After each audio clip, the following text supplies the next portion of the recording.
आणि आज सरकारचा शपथविधी होतोय, मंत्रिमंडळाचा विस्तार होतोय आणि त्याच पार्श्वभूमीवर सरकारच्या चहापानावर विरोधकांनी बहिष्कार टाकल्याचंही पाहायला मिळालं। महाविकास आघाडीच्या नागपूरमधील बैठकीमध्ये बहिष्काराचा निर्णय घेण्यात आलेला आहे आणि अधिवेशनामध्ये राज्यामधील प्रश्नांवर सरकारला जाब सुद्धा विचारला जाणार आहे। विधान परिषदेचे विरोधी पक्षनेते अंबादास दानवे यांनी ही प्रतिक्रिया दिली आहे। ईव्हीएमच्या जोरावर पाशवी बहुमत मिळवल्याचा टोला सुद्धा त्यांनी लगावलाय। येऊन जवळपास 22-24 दिवस झाले मेजॉरिटी येऊन या सरकारचं पाशवी बहुमत जे ईव्हीएमच्या बळावर यांनी कमावलेलं आहे, पण आजही राज्याला हे सरकार पूर्णपणे मंत्री देऊ शकलेलं नाही।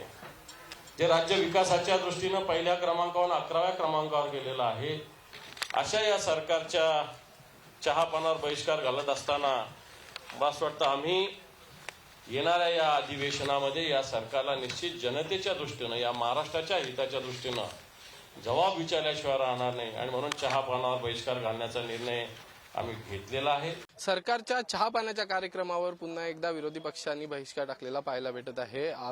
खरंतर राज्यामध्ये कायदा सुव्यवस्था असेल किंवा आरोग्य या विषयांवर कुठेतरी विरोधक आक्रमक झालेली गंभीर भूमिका घेताना पाहायला भेटत आहेत। आपल्या सोबत राष्ट्रवादी काँग्रेस पार्टी शरद पवार गटाचे नेते जितेंद्र आव्हाड आहेत। आपण थेट त्यांच्याशी जाणून घेणार आहे। सर, आज चहापानावर बहिष्कार घातला आहे, यापूर्वी महाविकास आघाडीची महत्त्वपूर्ण बैठक देखील झाली, कशा प्रकारचं नियोजन आणि कशा प्रकारच्या योजना करण्यात आल्या? एकंदर जे काही 4 दिवसात झालं, खास करून परभणीमध्ये आणि बीडमध्ये आणि मार्कडवाडीमध्ये ईव्हीएम विरोधात जेव्हा तिथल्या जनतेने भूमिका घेतली, तेव्हा संविधानातला जो मूलभूत अधिकार आहे, व्यक्त होण्याचा अधिकार, तोच काढून घेतला।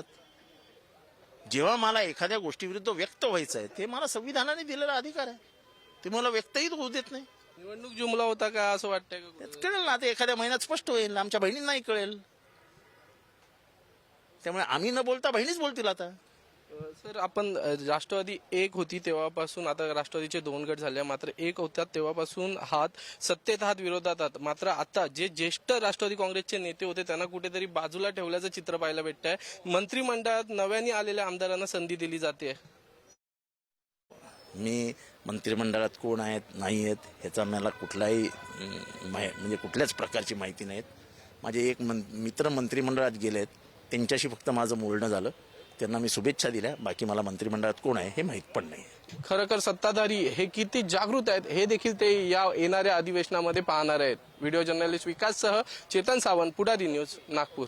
सर, आज बैठक होती, महत्त्वपूर्ण ही बैठक होती महाविकास आघाडीची। उद्यापासून हिवाळी अधिवेशनाचा पहिला दिवस आहे, काय सांगाल बैठकीत नेमकं कोणत्या मुद्द्यांवर चर्चा झाली, या अधिवेशनात कोणते मुद्दे येणार? असं की या सगळ्या बैठकीमध्ये खऱ्या अर्थाने हे सरकार ज्या पद्धतीने स्थापन झालंय, 13 कोटी महाराष्ट्र जनतेचा जो उद्रेक आहे, ईव्हीएम मशीन मधून स्थापन झालेलं आहे सरकार, आणि म्हणून त्याचा निषेध आम्ही करतोच आहोत। या विदर्भात हे अधिवेशन होत आहे नागपूरमध्ये, या विदर्भामध्ये मागच्या 6 महिन्यामध्ये ज्या आत्महत्या झाल्या आहेत याला सरकार जबाबदार आहे, आणि त्यामुळे या आत्महत्याग्रस्त शेतकऱ्यांच्या कुटुंबियांचं जे काय दुःख आहे, हे दुःख खऱ्या अर्थाने या सरकारने समजून घेऊन त्यावरती कारवाई करणं आवश्यक होतं।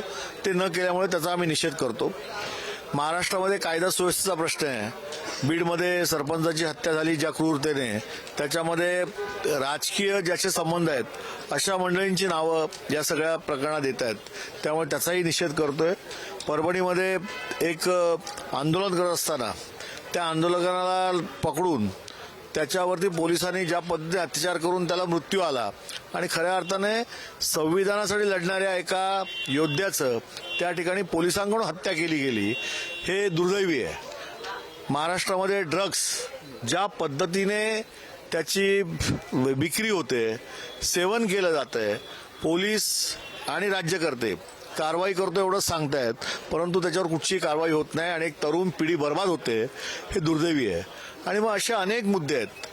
आज धानाला भाव नाही आहे, सोयाबीनला भाव दिला जात नाही आहे। सरकारने वचननाम्यामध्ये यांनी सांगितलं, त्या वचननाम्यानुसार सोयाबीनला भाव नाही आहे, कापसाला भाव नाही आहे, धानाला भाव नाही आहे, शेतकऱ्यांचं कर्ज माफ करणार ते अजून केलेलं नाही आहे।